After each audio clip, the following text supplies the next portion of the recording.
Nos acompañen a las presentaciones y no hemos tenido la suerte porque ellas están haciendo una labor muy importante, que es buscar. Este libro se llama La vida sin nosotros, la desaparición de personas en México, Chile, Argentina y el Kurdistán, voces de víctimas y especialistas. Y parte de lo que viene aquí justo son las voces de algunas madres buscadoras en nuestro país que hoy sabemos más de ellas por el ruido que han hecho, porque no se han callado, porque van buscando del norte a sur del país, cavando donde quiera que les dicen, y gracias a eso han encontrado, a veces han encontrado los restos de sus hijos desgraciadamente, otras han encontrado los restos de otras personas desaparecidas, pero ellas siguen trabajando. Entonces normalmente pues andan en esa búsqueda y no han tenido el tiempo de acompañarnos, pero justamente la chamba que está haciendo Miguel Alejandro con este libro y presentándolo en nuestras ferias es la chamba de ayudarles a difundir el trabajo que ellas hacen, porque a veces podemos contribuir con un granito de arena, no sabemos, ¿no? Desde a lo mejor a veces algo de apoyo moral, a veces algo económico, hasta simplemente el no descalificarlas, ¿no? A veces andamos por la ciudad y vemos que vienen marchando los papás de los 43 de Ayotzinapa o cualquiera otro, y lo primero que nos viene a la mente es ay, qué molesto, ¿por qué no se van a manifestar a su pueblo? En fin, y no entendemos, ¿no? el por qué están aquí. Y me parece que este libro, por muchas otras razones, pero esa me parece que es de las principales, el que nos llegue a nosotros, a los de a pie, y que podamos hacer un poco de conciencia de la gente que está pasando por una situación así, que está buscando a un desaparecido, porque para no extenderme más y que Miguel pueda empezar a hablar y nos cuente más de esto, una de las preguntas que a mí me asaltó desde que empecé a leer este libro fue: ¿a quién desaparecen? ¿Quién puede ser un desaparecido? Porque para tener empatía pues tengo que poder ponerme en el zapato del otro, ¿no? Y de pronto tendemos a pensar lo que nos dicen en los medios de información, sobre todo en los clásicos, ¿no? Es que quién sabe qué andaba haciendo en la carretera sola en la noche la muchacha, por eso se la llevaron, cuando en realidad no deberían de habérsela llevado, ¿verdad? Estuviera donde estuviera, a la hora que estuviera. O sea, la gente no desaparece por arte de magia, tiene que haber una explicación, y eso es lo que tendríamos que entender. O se lo llevaron porque seguro andaba ahí de maleante, o seguro estaba haciendo algo indebido. Esto es normalmente lo que nos dicen en los medios y con lo que nosotros nos quedamos. Y entonces cuando empiezo a leer esto me doy cuenta que cualquiera de nosotros, de los que estamos aquí, podríamos ser un desaparecido. Nuestro vecino de al lado, nuestra vecina de al lado, nuestra prima, nuestra hermana, a cualquiera, hombre, mujer, lo pueden desaparecer en este país, y no solo en este país, ¿no? Entonces, bueno, yo voy a dejar que Miguel empiece a hablar del libro y más adelante exactamente. Oigan, pues muy buenas tardes a todos, les agradezco mucho que estén aquí como público cautivo o por su propia voluntad, pero sobre todo agradezco que haya más y más foros y más personas y más resonancia de un tema que para mí me parece profundamente importante, y es la desaparición de personas en nuestro país y en otras naciones. Y fíjense cómo es la vida, que pues hace un momento estábamos cantando, felices, todavía ni empezaba a llover cuando los compañeros ya estaban deleitándonos con la música, alegres, pero de pronto empezó a llover y pues alguno que otro nos bajoneamos, ¿no? Ahora cómo me voy a ir, me voy a mojar, nos estaba dando el agua en la cara. Mi mochila se mojó porque no me di cuenta que la tenía en el piso y empezó a haber un caudal ahí que la mojó, y no sé adentro, pues creo que no pasó nada, pero hay cosas que te empiezan a cambiar de un momento que tú estás bien, alegre, feliz, algo que te empieza a preocupar, como el hecho de que pues la lluvia no para, y pues yo creo que varios de ustedes están pensando cómo me voy a ir, el metro va a ir lento, se va a atascar, etcétera, etcétera. Este trabajo reúne, además de bastante información documental y entrevistas a especialistas sobre la desaparición forzada, reúne precisamente los testimonios de muchas mamás de personas desaparecidas. Y precisamente es la moraleja que uno se queda cuando platica tanto con este tipo de víctimas, porque también las mamás son víctimas. La vida les cambia de un día para otro. Un día el chavo salió a trabajar y no regresó. Y empezaron esas noches donde se sentaba la mamá frente a la puerta a ver a qué hora llegaba, donde se veía la luz de un coche y decía seguro es él, y salía a la ventana y no era él, donde llamaban por teléfono y decía seguro es ella y no era ella. Y son noche tras noche que se les convierten en días, en semanas, en meses, en años. Muchas terminan su vida y ni siquiera pudieron acercarse a encontrar a la persona desaparecida.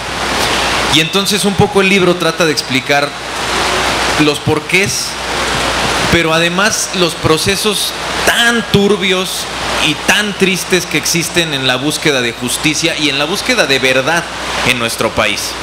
Y por eso el libro maneja dos cosas. Uno, un análisis histórico, es decir, de dónde viene la desaparición forzada en nuestro país o la desaparición de personas.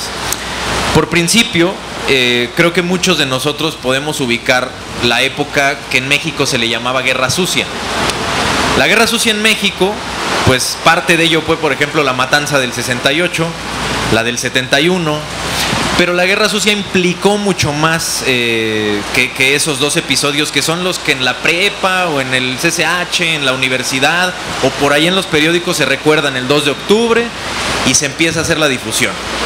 En realidad la Guerra Sucia era una lucha contra la disidencia y contra los pensamientos diferentes al gobierno en turno en nuestro país, que era el régimen priista, que se escondía bajo un halo de democracia falsa, en la cual se robaban las elecciones, se robaban las urnas, se robaban el poder, y pues como todos sabemos, es algo que no es un secreto, se heredaban la presidencia, las alcaldías, las gubernaturas. Pero entonces, después de la Segunda Guerra Mundial, viene la Guerra Fría y vienen estas ideas comunistas, estos levantamientos de estudiantes, donde pues al sistema le preocupó que hubiera ciertos levantamientos, cierta efervescencia de otros pensamientos distintos a ese régimen. Y entonces viene esta Guerra Sucia, que fue desaparecer personas, asesinarlas, sobre pretexto de que pensaban distinto. Había guerrillas en México, había movimientos estudiantiles, pero agarraban parejo, ¿no? Y entonces a mí me interesó mucho este tema porque por lo menos a mi generación la desaparición forzada no era algo que nos importara, era como que quedó en el pasado o como que no existió, como que era un tema que surge otra vez hasta que tienen que desaparecer 43 estudiantes en Ayotzinapa, bueno, 43 estudiantes de Ayotzinapa en Iguala. Y entonces ahí nos surge la conciencia a nuestra generación y decimos, ¿qué es esto de la desaparición de personas? Y encontramos que en nuestro país esto ya había existido y que hay miles de desaparecidos, ya son más de 100,000 contabilizados oficialmente, y entonces comienza esta duda de por qué. Pero más importante aún, y por eso el libro es un análisis comparativo, y eso es la otra parte, es un análisis histórico, pero también un análisis comparativo.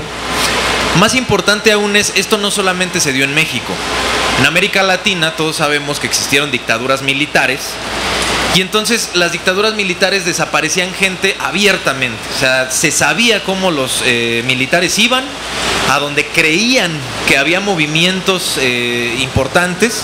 Hay un libro que se llama Operación Masacre de Rodolfo Walsh, que es uno de los primeros trabajos periodísticos literarios de nuestra era, y que precisamente Rodolfo Walsh cuenta cómo desaparecen a unos cuates que andan viendo una pelea de box.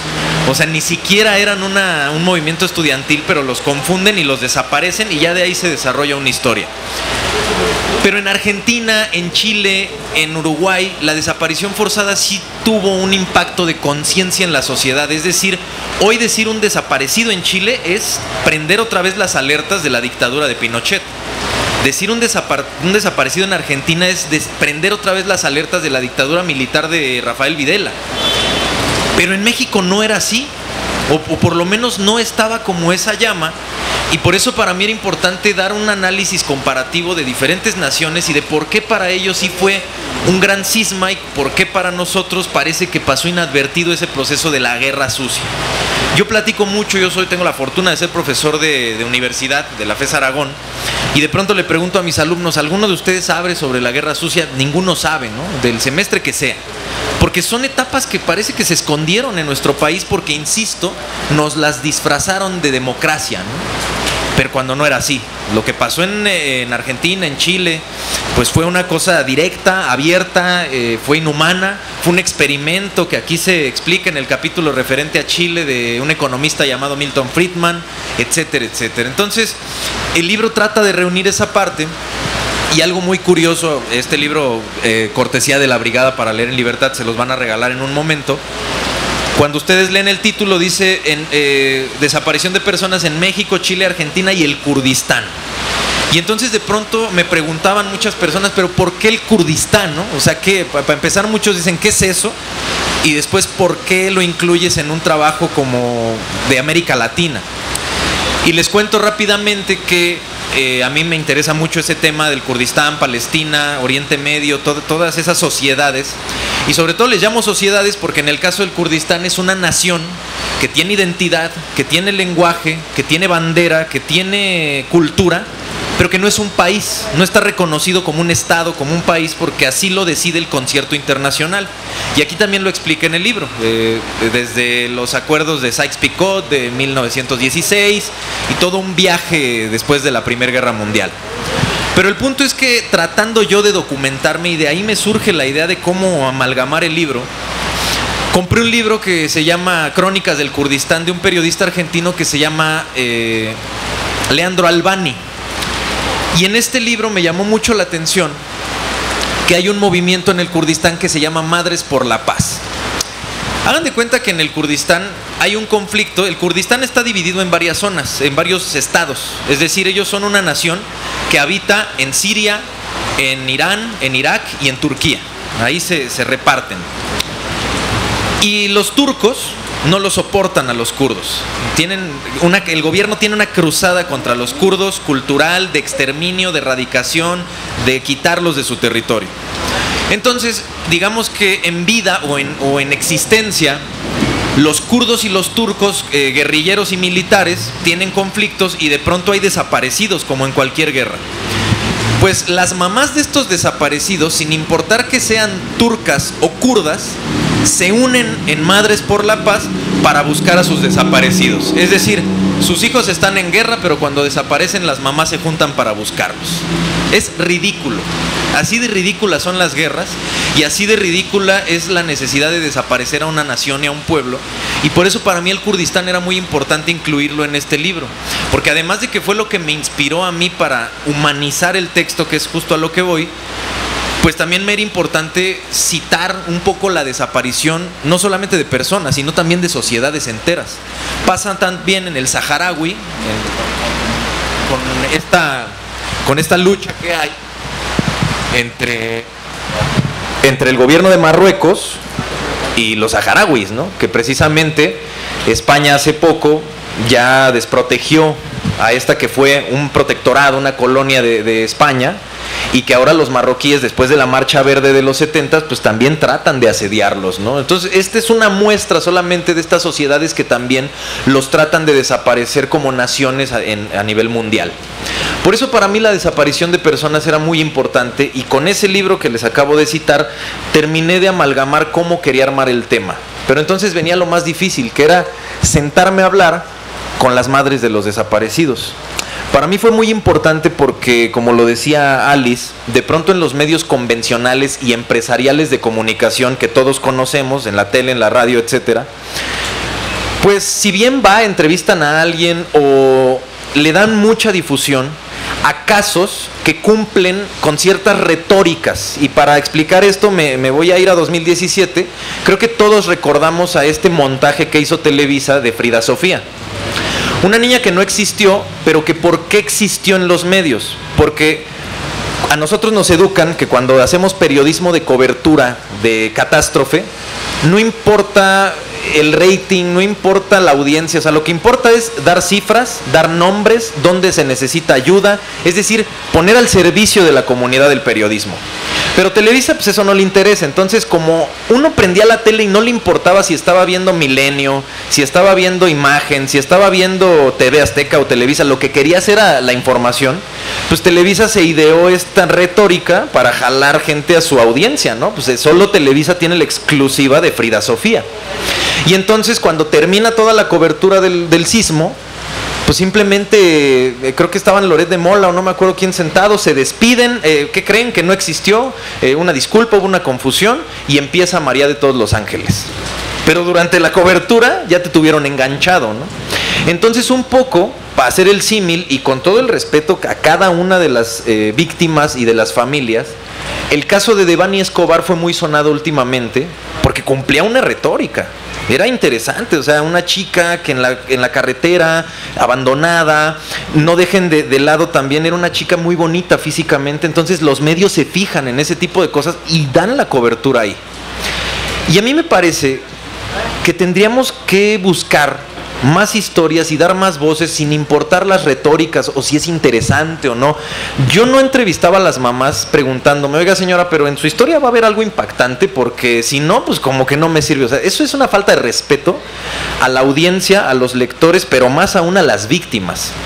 Entonces, esta manera de que yo trato de humanizar el texto y que no solo sean cifras o historias que llaman la atención, pues es entrevistando a las mamás y cuénteme su historia.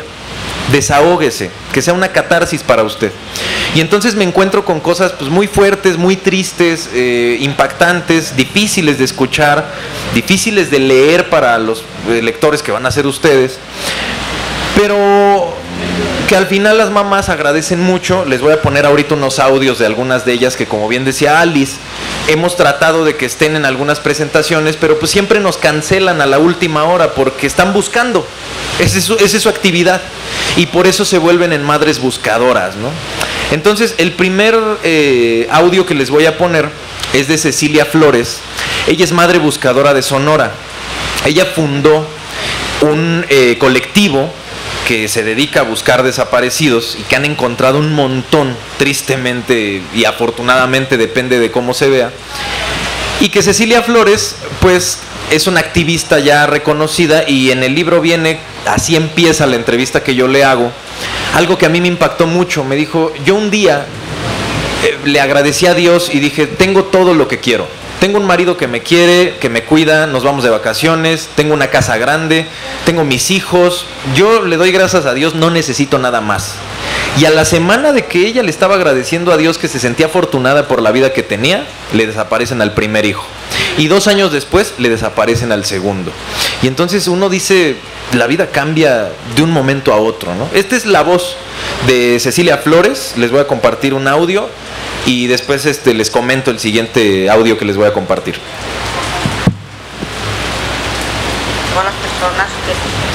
Buenas tardes. Muchas gracias a todas las personas que nos han apoyado a escucharnos y a difundir la lucha que tenemos día a día.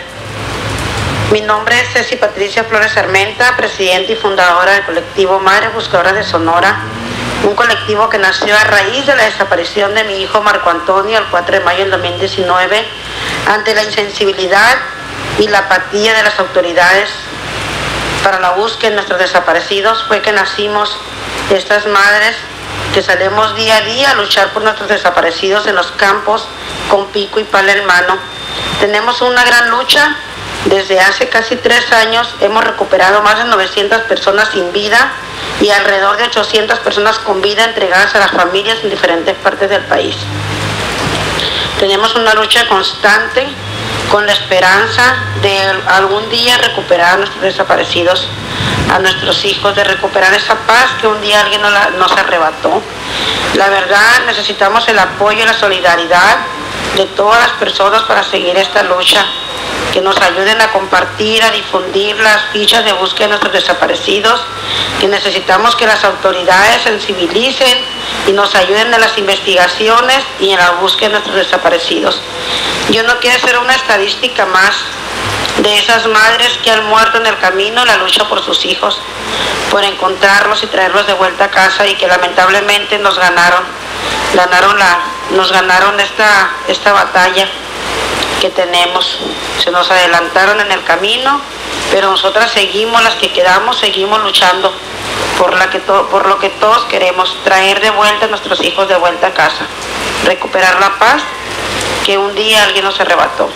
Muchísimas gracias, mis bendiciones y mi corazón con todas las personas que sensibilizan ante esta cruel y dolorosa lucha que tenemos todos los días.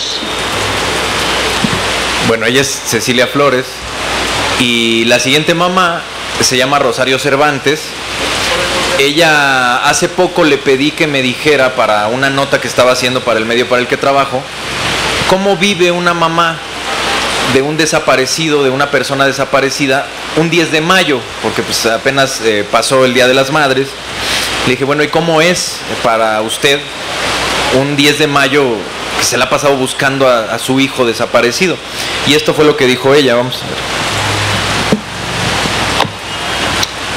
Se viven dos realidades. Una, donde sales a gritar por la impotencia que sientes, porque no puedes contener el dolor de la ausencia, de lo injusto e inhumano que es vivir con un hijo desaparecido. Y tampoco puedes ignorar la presencia y el gozo de quienes sí puedes abrazar. ¿Cómo se vive un 10 de mayo desde la desaparición? ¿Qué significa ser madre en el contexto de los desaparecidos? Ser madre de un desaparecido significa la búsqueda diaria, no solo del ausente, de nosotras mismas, porque nuestros sueños se rompieron cuando los desaparecieron. Y aunque el Estado quiera que nadie busque, ellos caben en la memoria de nuestros vientres, hasta encontrarlos. Entonces, lo que también se refleja en el libro, y lo que es duro de escuchar de los colectivos, de las mamás, de las víctimas en general, es como en su búsqueda se han topado con un Estado y con autoridades displicentes que están vinculadas muchas veces al crimen, que no les ayudan, que no están preparadas. A mí, una entrevista que viene dentro del libro a un narrador de la ONU sobre estos temas, que se llama Santiago Corcuera, me explicaba sobre esta cuestión de los restos, cómo hacen las investigaciones ya forenses cuando encuentran un resto, ¿no? Y entonces me decía, es ridículo que muchas veces le piden la prueba de ADN a la esposa del desaparecido. Nunca lo van a encontrar. O sea, la prueba de ADN se tiene que pedir a un familiar consanguíneo, a la mamá, al papá, a un hermano, pero no a la esposa. Pero así de poco preparadas están varias autoridades en los estados, y por eso ahora se trabaja desde una Comisión Nacional de Búsqueda, se está trabajando un centro de investigación forense a nivel nacional, porque, insisto, cuando en Argentina, en Chile, en Uruguay, esto ya se había tratado en los 70s y los 80s, en México estamos en pañales, pese a que somos un país con más de 100,000 desaparecidos. Y esa es la urgencia de no soltar un tema como este, ¿no? De traerlo, y por lo cual yo agradezco un montón a la Brigada para Leer en Libertad y a todo su equipo, que son fenomenales, que los quiero muchísimo, y que de verdad agradezco mucho que me hayan dado la oportunidad de poder publicar este libro bajo la promesa que yo le hice a las mamás. No iba a lucrar ni un solo peso con sus historias, no podía. No se me hacía ni ético, ni hubiera yo podido cargar con ello. Si en algún momento hubiera yo podido publicarlo y sacar algún dinero, seguramente se lo hubiera dado a algún colectivo, no sé, pero también se me hace injusto con las mamás que solitas andan buscando. Entonces, a veces el dinero no hay que involucrarlo para nada, ¿no? Por eso yo agradezco un montón a la Brigada, que me da la oportunidad de traer un tema que me importaba mucho, que creo que es necesario discutirlo como sociedad, y que me parece que era urgente también para muchas mamás, pues tener esa voz. Aquí van a encontrar entrevistas a las mamás de algunas de las mamás del caso de Ayotzinapa, entrevistas para este libro. Van a encontrar a mamás de Sonora, de Guanajuato, de Jalisco, es decir, estados que están en esa crisis, pero que en realidad pues en todo el país puede suceder, que tristemente no le puede uno dar voz a todo el mundo, ¿no? Pero solo es una muestra para que, sobre todo, pues caminemos hacia la empatía, como decía Alice, hacia el respeto de las víctimas, de los manifestantes, y pues con esto te doy la palabra, en que no nos tenga que pasar para que nos duela un tema. Eso es muy importante. Yo en la investigación, hay muchos especialistas consultados aquí y me decían, ¿a ti se te desapareció alguien? ¿Tú tienes algún desaparecido? ¿Por qué te interesa tanto el tema? Y se les hacía raro porque afortunadamente no tengo ninguna persona desaparecida conocida. Pero ellos dicen, es que es raro que a alguien le interese el tema si no le ha pasado. Tenemos que cambiar eso. Tenemos que cambiar que si algo no nos pasa, no importa. Nos tiene que doler igual si a la sociedad nos está quejando y nos está golpeando como México, como grupo, como nación, como lo que lo quieran ver.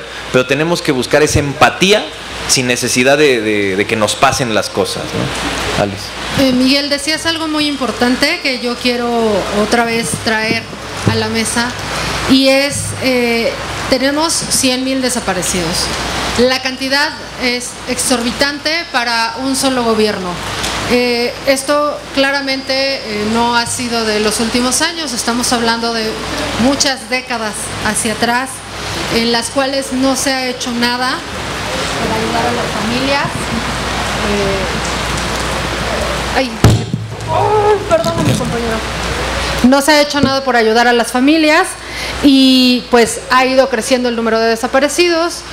Pero no solo eso, porque de pronto podemos pensar es que el gobierno no está haciendo nada. Bueno, ahorita Miguel ya nos mencionaba, ¿no?, que se está creando un instituto, en fin, se están buscando hacer acciones para apoyar a todas las personas que están buscando. Pero si somos realistas, esto no se va a arreglar ni se va a solucionar en 1, en 2, en 6 años, ni siquiera creo que en 10. Creo que va para largo y como sociedad tenemos que aprender a tejer redes, que es lo que están haciendo los familiares que tienen un desaparecido, y que además es lo que quizá algo de la fortaleza de los mexicanos, y que además lo empezamos a ver después del temblor de 1985, cuando el gobierno queda desarmado, no sabe qué hacer, y los primeros que se mueven a ayudar, a buscar gente, a rescatar, a llevar ayuda, son la sociedad civil. Y de ahí tenemos un montón de ejemplos. Siempre que tenemos esta charla pienso en los hermanos Cerezo, que son una familia completa de activistas. Su único delito ha sido pensar diferente desde sus papás, no pensar como el gobierno dice que hay que pensar, y por eso los han perseguido. Los papás estaban prófugos porque justamente por sus ideas, no porque hubieran cometido un crimen, y entonces a dos de los hermanos los agarran y los encarcelan acusándolos de algo que no cometieron. En fin, el asunto es que cuando esto sucede, ellos no tenían a quién acudir, no había nadie, un solo abogado que les pudiera ayudar, porque o nadie sabía del tema o a nadie le interesaba. Y entonces lo que hicieron los hermanos que quedaron fuera fue ponerse a estudiar. La hermana se puso a estudiar leyes, en fin, buscar en otras asociaciones, no solo en el país, sino de otros lugares, gente que pudiera asesorarlos, y terminaron haciendo una asociación civil que se llama Hermanos Cerezo. Bueno, después creo que ya le cambiaron el nombre, pero en fin, esta asociación lo que hace es asesorar a personas que son presos políticos para buscar su libertad, porque pues claramente no han cometido ni un delito. Y así como esta, tenemos a las madres buscadoras y tenemos, en fin, gente moviéndose por todo el país, y pues ahí es donde yo veo como un poco más la luz. Qué bueno que el gobierno ahorita esté llevando a cabo algunas acciones para mejorar esto, pero no se dan abasto, y no se dan abasto que tenemos unas noticias espeluznantes de los últimos años, como el tráiler en Jalisco que anduvo paseando no me acuerdo qué cantidad de cadáveres, porque pues no había dónde ponerlos. Y entonces imagínense que traen esta cantidad de cadáveres ahí echándose a perder, y que para cuando tú intentas hacer un reconocimiento, buscar huellas de ADN o algo, pues tú ya tienes ahí una mezcla de cuerpos descompuestos, es decir, ya no puedes reconocer. Y eso no queda solo en que no los puedan reconocer. Imagínense que fuera su hermano, su papá, su mamá, su hermana, a la que están buscando y que quizá quedó ahí y nunca la van a encontrar. Muchas de las personas que buscan tienen ya casi la certeza de que no van a encontrar a su familiar vivo. Sin embargo, los mueve la esperanza de saber qué pasó, de saber dónde terminó la persona querida, de tener sus restos, de poder recuperar algo. Eso no les va a devolver a la persona, no les va a devolver, en fin, la paz a su familia, pero por lo menos sí tener respuestas y quizá buscar un poco de justicia. Y también en esa parte de la búsqueda de justicia, la sociedad tenemos que poner de nuestra parte, tenemos que, pues ahora sí que estar listos y asesorarnos entre nosotros, porque si estamos esperando que las autoridades siempre en todo momento estén ahí al pendiente, no va a pasar. Tan no pasa que muchas veces se pierde alguien, llegan al MP a decir, oiga, pues vengo a levantar un acta, se perdió una persona, y regrésese a su casa y regrese en 72 horas, cosa que no es cierto. Aquí en el momento en que tú vas, te tienen que atender. ¿Por qué? Porque ante la cantidad de gente que desaparece, ya es una ley que te atiendan en el momento. Si tú no lo sabes, pues te regresas a tu casa, y las primeras horas a veces son decisivas para encontrar a alguien. Entonces, pues tenemos que estar preparados, ¿no? Y apoyarnos como sociedad, y no solo, sí exigirle al gobierno, pero no solo estar esperando a que nos resuelva, porque no se dan abasto, incluso tecnológicamente hablando, no tienen la capacidad, y a veces la necesidad y el ingenio hacen que la gente encuentre métodos tan sencillos como meter una varilla en la tierra para saber qué tan floja está la tierra, y si está floja es que se ha movido hace poco, puede haber un cuerpo ahí, pero además si está floja, sacas la varilla, la hueles, porque al olerla puedes saber si hay un cuerpo descompuesto. Y llegan, la especialización ante la necesidad llega a tal grado que las personas que buscan manifiestan que saben la diferencia entre si el cuerpo es un cuerpo humano o es un animal muerto. A ese grado tiene que llegar la especialización. Así que pensando en todo lo que tienen que hacer estas familias, creo que lo que podemos hacer los demás como sociedad es ser más empáticos. No, y como lo decías, Alice, en Jalisco se contabiliza que de 2009 a la fecha han incinerado de manera ilegal, y estamos hablando del gobierno, o sea, de los gobiernos de Jalisco, tanto municipales como el gobierno estatal, han incinerado de 2009 a la fecha más o menos 9,500 cuerpos. Ahora pensémoslo desde la perspectiva de una mamá buscadora, y de pensar que entre esos 9,500 cuerpos pudo haber estado el de la persona que estabas buscando. Pero sigues. O sea, la frustración debe ser enorme, porque tú no sabes si entre esos 9,500 cuerpos estaba tu ser querido, tu familiar, en este caso el hijo o la hija de esta persona, pero pues un gobierno que tenía una crisis forense, que no sabía qué hacer con ellos, y que dijo, pues vamos a quemarlos, o como dice Alice, vamos a pasearlos en trailers a ver qué pasa, ¿no? Hay un César Pérez Verónica, que es un especialista en desaparición forzada, específicamente de Jalisco. Le hice una entrevista para el libro, y pues contaba todo eso, ¿no? De cómo en Jalisco hay una crisis no solamente forense, de desaparición criminal, sino también de la desinformación de las propias autoridades, ¿no? Y la otra, lo que decíamos hace un rato, la colusión del crimen con estas autoridades. En Guanajuato, los buscadores van, dejan su teléfono en los MPs, dejan sus datos, y a los 15-20 minutos ya les están marcando para amenazarlos. a esos teléfonos que acaban de dejar en el MP. Dices, entonces, pues, ¿quién dio el teléfono o quién me está marcando? Pues no hay otra respuesta, porque muchas veces son teléfonos que precisamente los usan solamente para la cuestión de la búsqueda, porque son organizaciones sociales. Entonces, la búsqueda de personas desaparecidas en México es un calvario, es un viacrucis, es una cosa tremenda y de mucha desinformación. Y me parece que, como dice Alice, es una cuestión que se está trabajando a nivel federal con la comisión. Carla Quintana me parece una persona que ha puesto mucho interés en ello, Alejandro Encinas incluso, pero que a nivel estatal y a nivel municipal y a nivel ministerios públicos hay muchas carencias todavía, ¿no? Desde el hecho de cómo tratar a una persona y justo de que no le hagan estas bromitas de que, no, seguro su hijo se fue con una güerota, señora. O sea, y lo dice el libro, una de las mamás dice que eso fue lo que le dijeron, ¿no? Y también la indolencia de una sociedad donde, y siempre lo narro esto, Rosario Cervantes, que es la que les acabo de poner, pues siguió los pasos de su hijo, de cuando se iba al trabajo, dijo dónde pudo haber desaparecido, y según algunas personas se lo pudieron haber llevado de una calle donde había un Walmart y donde había unas cámaras de seguridad. Entonces ella le pidió al gerente del Walmart pues que si le podía dar acceso al video de ese día, y este cuate le dijo que si no había una orden judicial, pues no. La orden judicial tardó 5 meses y cuando ya estaba la orden le dijeron en el Walmart que ya habían borrado los videos. O sea, ni para eso sirve un pinche Walmart. O sea, no hay una humanidad, hay indolencia. Es decir, ¿qué le costaba al gerente, no?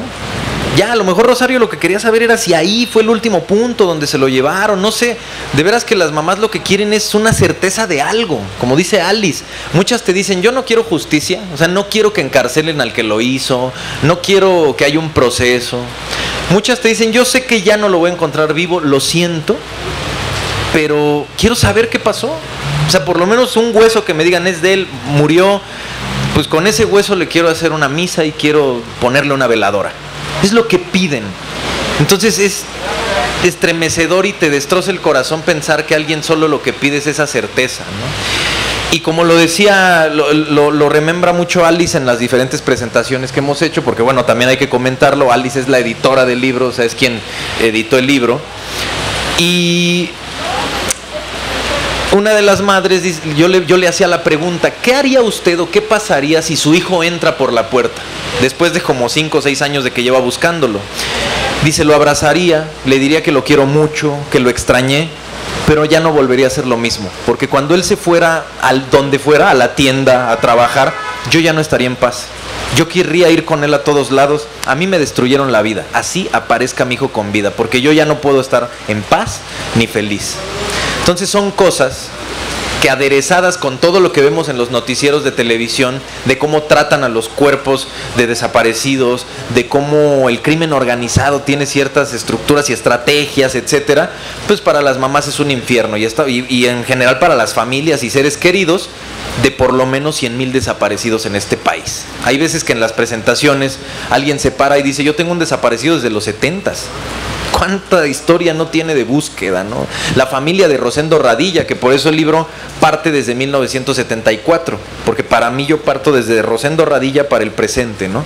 Rosendo Radilla, ¿y por qué? Y con esto cierro, porque me gustaría saber si hay preguntas, algún comentario. Rosendo Radilla es el primer desaparecido forzado, digamos, oficial, porque él desaparece en el 74, empiezan el proceso y es hasta 2009 cuando la Corte Interamericana de Derechos Humanos le exige al Estado mexicano que lo tipifique como desaparecido forzado. ¿Qué es esto? Que lo desapareció el Estado, que hubo una colusión del gobierno, de los militares, de algún ente del Estado para que Rosendo Radilla desapareciera. Rosendo Radilla era un líder campesino de Guerrero, ¿no? Y entonces por eso, pues él como líder campesino, había intereses en contra, etcétera. Un día lo bajan de un camión, su hijo de 11 años es el último en verlo, que se va con los militares. Y él, el niño, su testimonio y pues la gente del camión son clave para saber qué pasó con Rosendo Radilla y que en efecto es un desaparecido forzado, ¿no? Y de ahí ya viene todo este viaje hasta la mal llamada guerra contra el narcotráfico de Felipe Calderón y de cómo azuzó todo este proceso de la desaparición, ya no solamente forzada, sino de personas, que si bien lo sigue en algunos casos, teniendo la aquiescencia del Estado, también se involucran ya entes privados como el crimen organizado y otras estructuras. Entonces, pues me gustaría saber si hay preguntas, si hay algún comentario.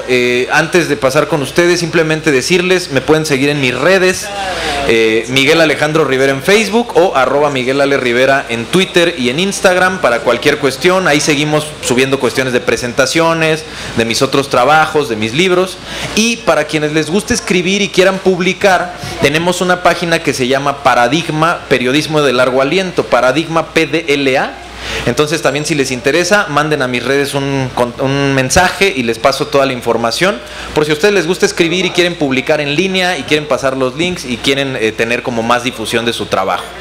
Entonces, Alice, pues por mi parte yo me gustaría saber si tienen alguna pregunta, algún comentario. Si no, si alguien tiene alguna duda, si se puede acercar por aquí un poco con este micrófono, mientras...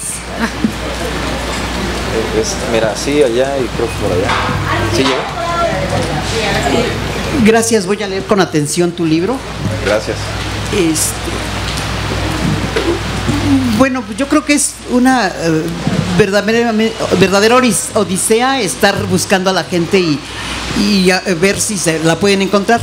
Pero, por ejemplo, en los de Ayotzinapa, que a lo mejor era más fácil seguir la ruta, y parece que todo está hecho un caos ahí, y ya el gobierno dice que ya están muy cerca de saber la verdad. ¿Qué opinas de eso? Nada más, gracias. Del caso Ayotzinapa, fervientemente creo que el gobierno de Enrique Peña Nieto, Jesús Murillo Caram, hicieron un desastre para que no se supiera la verdad. O sea, movieron, si una escena del crimen no se debe tocar para saber cuál es la verdad, pues ellos movieron toda la estructura para que de verdad se nublara. Y sobre todo eso nos dice que había intereses muy grandes para esconder esa verdad, ¿no? Entonces creo que el gobierno de 2012 a 2018 se encargó de que fuera tan difícil llegar a la verdad como pudo, y que por eso hay una comisión de expertos internacionales, una comisión nacional que le está costando trabajo encontrar esa verdad. Pero para mí por eso es desaparición forzada, porque hubo su aquiescencia del Estado, y en este caso del Estado priista de Enrique Peña Nieto. Por acá tenemos otra pregunta. Hola, pues primero me gustaría preguntarle, en el libro de Gabriel García Márquez, Noticia de un secuestro, comienza con el prólogo hablando justamente sobre lo complicado que resultó ese trabajo, al tener que conversar con las mamás en este caso, el secuestro colectivo que sucedió con los periodistas. Pero él menciona algo que me pareció interesante y que no sé si se conecte con lo que ustedes tuvieron que realizar en ese trabajo, pero tiene que ver con esta parte de...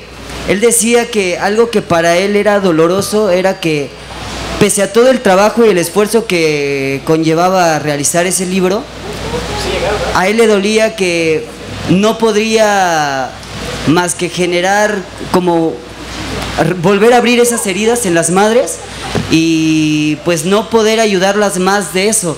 Entonces me gustaría preguntarle, para usted, ¿qué fue lo más complicado al momento de realizar el libro? Que me imagino que tiene que ver con las entrevistas a ellas y con esta idea de que pues su búsqueda va a ser eterna, ¿no? Entonces no sé qué tan complicado resultó eso y cómo fue. Pues primero es complicado entender como mexicano que en tu país desaparece la gente, o sea, y que hay más de 100,000 desaparecidos. Eso es horrible. Entender que vives en un país donde en ciertas zonas no puedes salir a la tienda y después de que se mete el sol, o incluso a media tarde porque te pueden desaparecer, es muy cruel. Porque nosotros vivimos en una ciudad donde por fortuna hay cierta libertad. No digo que las cosas sean perfectas, pero la verdad la Ciudad de México tiene diferencias con provincia, o bueno, con los estados de nuestro país, donde las autoridades locales de pronto son las que cometen los crímenes, ¿no? O sea, un presidente municipal, un empresario que siente que están tocando sus intereses, por eso mueren tantos periodistas. Es un problema a nivel local, ¿no? Entonces, para empezar, lo difícil es entender eso. Revisar tu historia es verte al espejo a ti mismo como persona, pero a tu país, y eso es horrible. Y con las mamás, pues sí, es feo. Para ellas es muy bonito, y yo les agradezco mucho a ellas que para ellas la moneda de cambio sea... Una me decía... Yo quiero que la gente sepa que mi hija existió. Y si está en esas páginas, es una bendición. Cuando les mandas el libro, se los muestras, te agradecen la difusión. Para mí eso no tiene precio.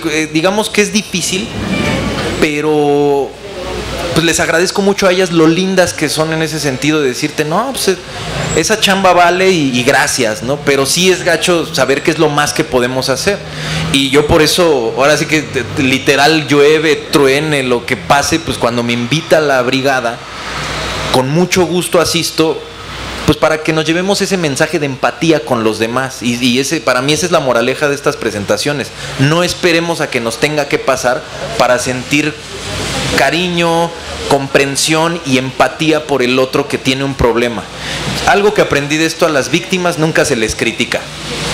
Hace poco, estamos a metros del Ahuehuete de Reforma, ya que es una cosa nueva que nos tocó como sociedad, como generación, ver algo nuevo que pues, un día va a crecer y ojalá sea tan grande como lo imaginamos. Y lo querían hacer la glorieta de los desaparecidos. Me parece una idea formidable, me parece excelente, porque eso ha pasado en Guanajuato, ha pasado más bien en Jalisco, en Guadalajara. Pero a las víctimas yo lo que aprendí: no se les critica. Decidan lo que decidan, no se les critica. Porque si uno no es víctima, no ha sentido ese dolor, esa indolencia, el camino tortuoso de las autoridades en México, que no te pelen, que sean groseras. Muchas se topan con buena gente, ¿no? También, o sea, hay los otros casos, pero en muchos casos esa es ignorancia, ese dolor. Entonces, pues eso aprendí, ¿no? Y es difícil, porque como periodista, pues alguna vez estudiando la maestría me lo dijeron, ¿no? Y lo repito mucho con mis alumnos: un periodista no hace la justicia, pero sí prende la luz para que se vea el caos, ¿no? Entonces, pues uno poquito... Santiago Corcuera me lo decía: si esto mueve 1 milímetro la piedra, es 1 milímetro, no te desanimes, ¿no? Pero pues, en realidad los protagonistas son ellos. Sí, buenas tardes. Mi pregunta respecto a... Yo he estado en el aparato de justicia y sé que el dinero es un medio, no es un fin, y el poder es para servir y no servirte. De acuerdo. Y lamentablemente en México piensan al revés. ¿Usted sabe qué países son los más avanzados respecto a la medicina forense? Porque pues yo he practicado el servicio forense en el servicio médico forense y necesito licencia de ciencias forenses. Y sí me consta, soy abogado. Entonces, y sí sé un poco de periodismo, lo importante es la fuente y la pregunta. Claro. ¿Sabe qué países son los más avanzados respecto a eso? Y si México ha tenido tratados respecto a ese tipo de herramientas para búsqueda de cuerpos y de personas. Fíjate que está bien interesante tu pregunta, sobre todo porque creo que, y vuelvo al caso Ayotzinapa, porque como generación, insisto, nos abrió los ojos. Yo era un ignorante y yo era ya periodista. Cuando pasó Ayotzinapa estaba muy chico todavía como periodista, estaba apenas empezando, pero yo era un ignorante de la desaparición forzada. Entonces Ayotzinapa nos enseñó que, por ejemplo, hay que mandar los restos hasta Europa, a Austria, a las universidades donde pueden hacer un estudio más concienzudo. Tiene que venir un grupo de expertos interdisciplinario de Argentina. Y precisamente con eso un poco va respondiendo la pregunta, ¿no? O sea, y Argentina está en el libro, ¿por qué? Porque atendieron este problema desde los 70s y los 80s. Entonces ellos llevan un tramo recorrido de 40 años que nosotros estamos en pañales. Ahora con este Centro Nacional de Identificación Forense que ya se aprobó en las cámaras, que lo propuso la ONU en su informe de abril pasado, precisamente es la pregunta que se hacen los especialistas. Bueno, un Centro Nacional Forense, ¿pero para qué? ¿Quién va a traer la tecnología? Todo. ¿Y sabes qué es lo curioso? Creo que en la experiencia de investigación, no soy experto en los temas, pero como investigador algo que me di cuenta y que ahora haciendo reportajes sobre este nuevo centro, te lo dicen los especialistas: es importante que las mamás, los activistas, los grupos de buscadores sean protagonistas en ese centro. Porque como lo decía Alice, con el empirismo de su búsqueda han descubierto formas de encontrar cuerpos, de analizarlos increíbles. Entonces, entre la tecnología que va a tener que venir, por ejemplo, de Argentina, de Chile, de Uruguay y de Europa, como en Austria, que es más tecnología que experiencia, y acá es más experiencia que otra cosa en Argentina, en Chile.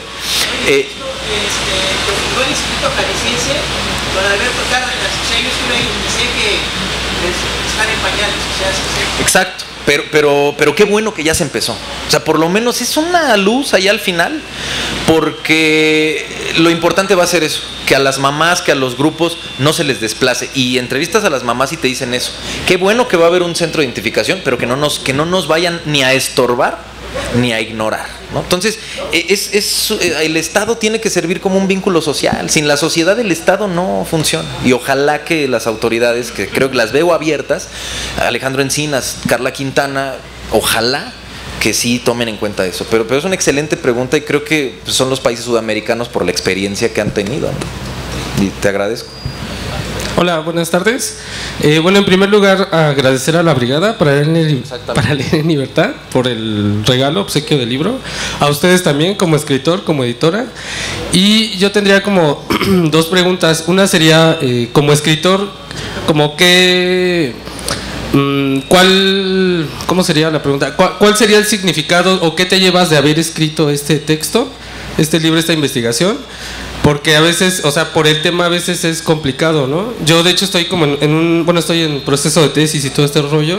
También estoy tratando de hacer algo respecto al tema de las familias de desaparición forzada. Qué chido. Y bueno, en el grupo que estoy comenta, ¿no? Que a veces para hacer una tesis tienes que disfrutarla, ¿no? Sí. En este tema a veces, no sé, resulta complicado decir que estás disfrutando, exacto, que estás divirtiéndote, ¿no? Escribiendo por el tema, ¿no? Tan difícil que es. Entonces, si nos pudieras hablar un poquito sobre esa experiencia y también como... No sé, ¿qué le pudieras sugerir a la gente? O sea, tenemos ya lo de la semana del detenido desaparecido, lo de... sí, la semana, que es, me parece, finales de mayo, me parece, ¿no? Pero a veces como que la gente no se molesta más porque se hace la movilización, ¿no? De que le cierran las avenidas y demás.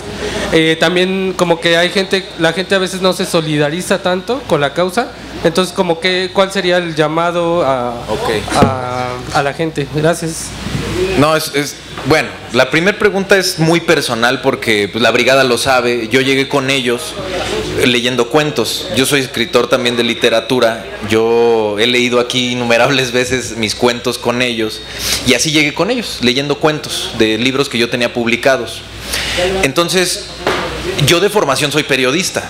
Entonces para mí es una cosa que empecé como, me hice periodista, trabajé en algunas cosas en el legislativo y tal, pero me gustó escribir.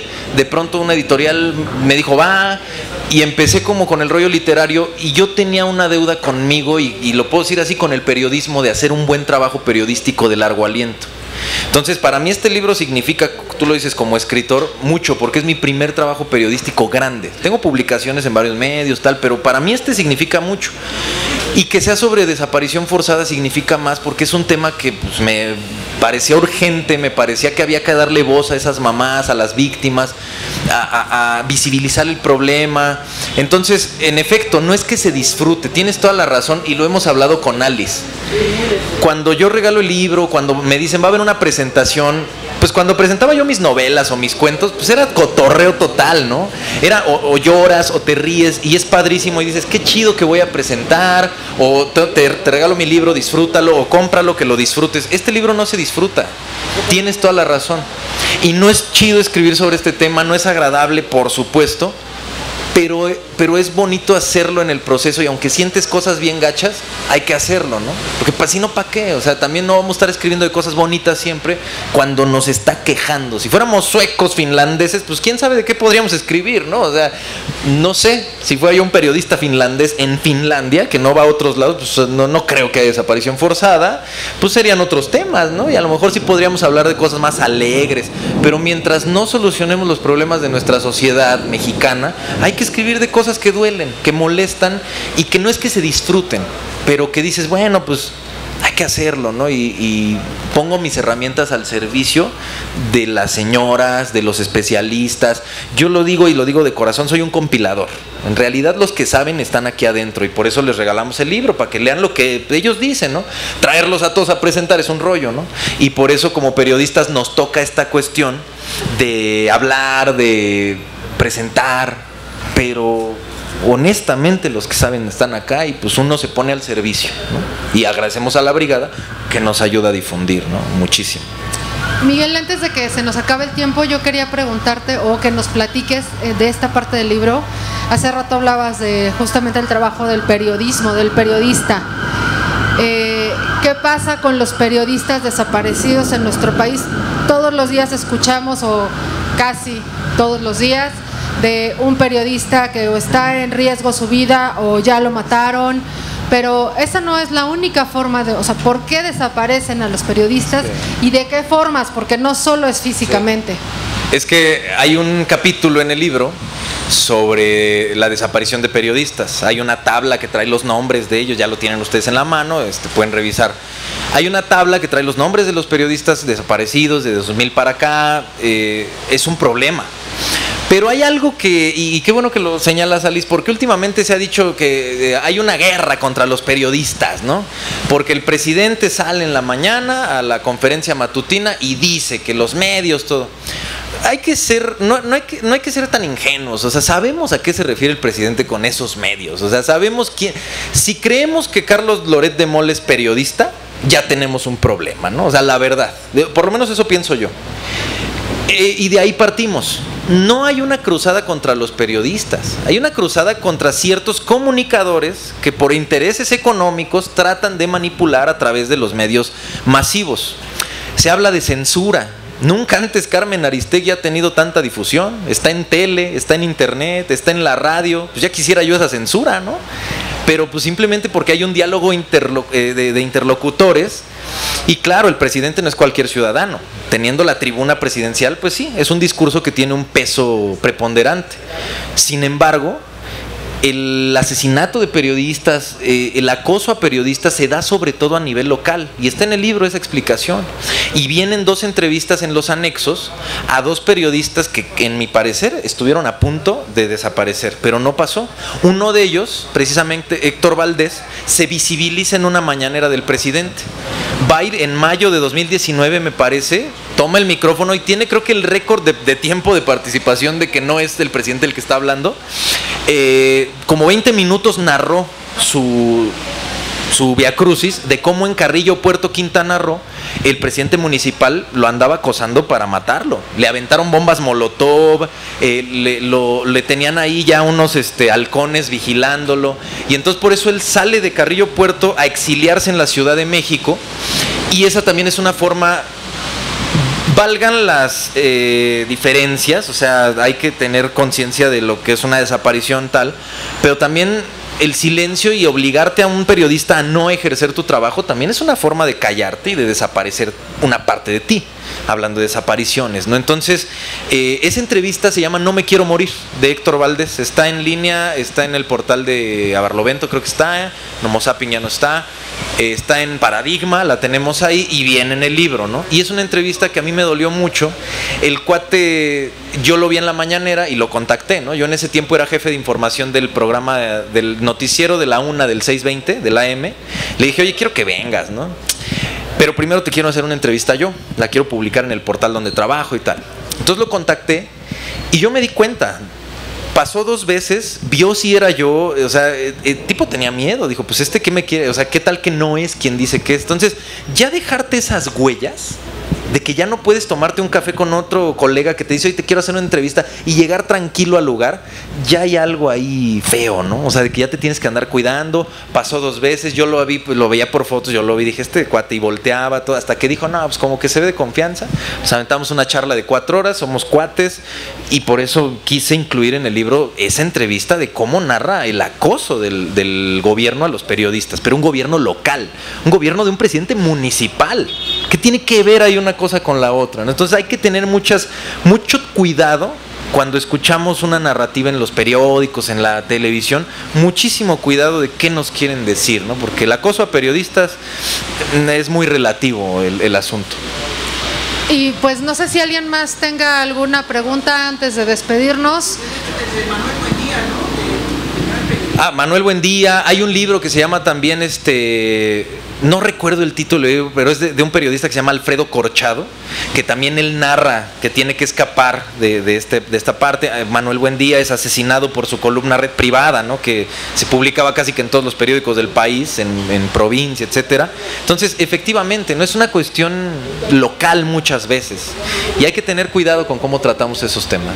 Igual, quien guste, en la página Brigada para Leer en Libertad pueden descargar gratis. Tenemos por lo menos un libro, tenemos varios sobre el tema, pero uno específicamente que habla sobre periodistas y sus experiencias relacionadas con atentados y con cuestiones que quieren callarlos. Así que pues, no sé si alguien más. Una más. Dos más, no sé si de tiempo porque ya vienen nuestros compañeros. Yo les invito aparte a que no se vayan, porque hoy tenemos letras para no dormir, historias de terror. Ay, qué chido. Y más. ¿Ya llegaron? Súper rápida la pregunta, un poquito más personal. Como escritor, como aquí se lo okay.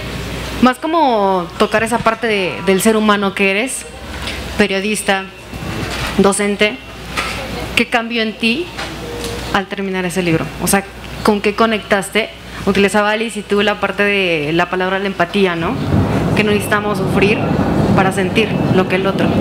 Entonces, ¿si me puedes contestar esa pregunta? Híjole. Gracias. Pues es muy difícil, pero sí siento que sí cambiaron muchas cosas. Escuchar eso te hace madurar bastante. O sea, madurar en un sentido humano. Y aprendí a no juzgar movimientos, posturas, políticas sociales, no juzgar antes de conocerlas a fondo, ¿no? Eso para mí es muy importante. Si algo aprendí, si algo cambié, es el prejuicio, cambiarlo bastante y pues tratar de ser más empático y humano con cualquier emoción de la otra persona, ¿no? De lo que se trate, ¿no? Las emociones de los demás son tan importantes como las tuyas y hay que ponderarlo siempre. Entonces para mí eso fue fundamental y no sé, algo muy personal que me pasaba era que después de platicar con las mamás, pues quería ver a la mía, ¿no? Y a veces me soltaba llorando con ella, platicándole. Ninguno de mis otros libros yo tenía ese proceso de irle a contar algo, pero con ella sí. Y le contaba y se le ponían sus ojos llorosos porque pues también ella decía, chale, pues debe estar gacho, ¿no? O sea, creo que a la primera que hice consciente de este problema fue a mi madre misma, ¿no? Porque ella no sabía tampoco como del tema, todo. Y ya contándole, mamá, estoy haciendo esto y ¿qué crees que me contaron así? También eso cambió mucho, ¿no? El valorar como mi entorno cercano, no sé, o sea, sí te humaniza bien gacho o mucho y pues sientes que, o sea, dices, ¿y ahora qué escribo, no? O sea, también te dejo una incógnita ahí. A ti, por favor. Bueno, buenas tardes a todos, buenas tardes. Yo quisiera señalar que no hay característica para ser un desaparecido, no hay una característica específica. En el 68 quizás sería por oposición, cuando es ante gobierno, en los temblores para no hacer las cifras muy grandes y podamos manejar la información a la gente, en las zonas muy recónditas donde no llega a haber un registro de la gente que está peleando por un terreno, por una situación que no sabemos X.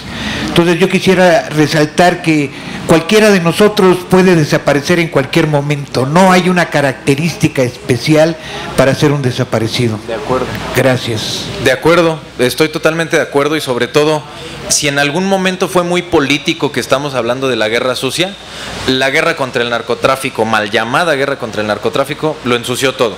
O sea, si lo leen, especialistas, aquí hay una entrevista a José Reveles, a Pepe Reveles, yo creo que muchos ubican, el propio Santiago Corcuera, coinciden en eso. ¿Por qué? Porque hubo ya un tratamiento, Santiago Corcuera lo narra aquí sobre el caso Colombia de los falsos positivos. En Colombia de pronto ya a las policías, a los militares les beneficiaba económicamente entregar criminales muertos, ¿no? Entonces ya era, pues esos borrachillos mátalos y los entregamos como si fueran del cártel de Medellín, ¿no? Son falsos positivos y que de pronto ya suman a desapariciones porque como ya el gobierno se da cuenta de que también ellos traen un rollo de delincuencia interna, de malos actos, de corrupción, esa es la palabra, pues mejor los desaparecen, ¿no? Y las familias ni supieron, porque pues, si las familias salen a hablar de lo que pasó, pues se arma todo una desestructura de ese sistema criminal interno en el Estado. Entonces, efectivamente coincido, el desaparecido puede ser cualquiera y peor aún en este tiempo que de 2006 para acá, ¿no? Bueno, de 2006 cuando empieza esa mal llamada guerra, ¿no? Pero bueno, antes de despedirnos yo quiero agradecerles muchísimo, pese a la lluvia, después de la lluvia, quienes se quedaron acá, de verdad muchas gracias, llevémonos ese mensaje de empatía, de no juzgar a los movimientos sociales, de ver la raíz de por qué se mueve, ¿no? Y de pronto a lo mejor podemos encontrar razones legítimas por las cuales en sus zapatos también estaríamos moviéndonos, ¿no? Les recuerdo rápidamente, @Miguel Ale Rivera en Instagram, en Twitter, Miguel Alejandro Rivera, y si quieren escribir en Paradigma, échenme un inbox y ahí lo tratamos. De verdad, muchísimas gracias a ustedes, a Alice, a toda la brigada.